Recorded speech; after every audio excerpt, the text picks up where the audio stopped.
MLA కూనంనేనిపై తాను ఫిర్యాదు చేసినట్లు వస్తున్న వార్తలపై ఖమ్మం ఎంపీ రఘురాం రెడ్డి స్పందించారు.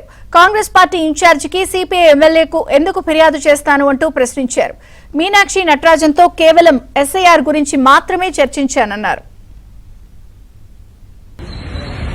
ఈరోజు తెలంగాణ ఇన్ఛార్జ్ మీనాక్షి నటరాజన్ గారు ప్రతి కాన్స్టిట్యున్సీ ఎంపీలను పిలిచి ఎస్ఐఆర్ గురించి మా పార్లమెంట్ సభ్యులని పిలిచి మా పరిధిలో ఎస్ఐఆర్ గురించి డీటెయిల్స్ తీసుకున్నారు.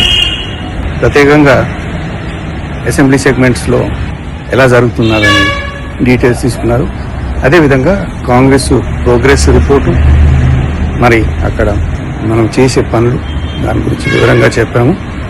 ఏదో ఒక టీవీ న్యూస్ ఇవాళ బయటకు వచ్చింది, నేను మా సిపిఐ ఎమ్మెల్యే సాంబశివరావు గారి మీద ఏదో కంప్లైంట్ ఇచ్చానని. పూర్తిగా ఖండిస్తున్నాను. మేము పోయింది కాంగ్రెస్ పార్టీ గురించి మాట్లాడటానికి కాదు, మా కాంగ్రెస్ ఇన్ఛార్జ్ సిపిఐ గురించి చెప్పడానికి కాదు. వాళ్ళు మేము కలిసి ఉన్నాము ప్రభుత్వంలో. ఇవాళ పూర్తి స్థాయిగా ఎస్ఐఆర్ గురించి plus Congress progress report madam గారికి ఇచ్చామన్నమాట.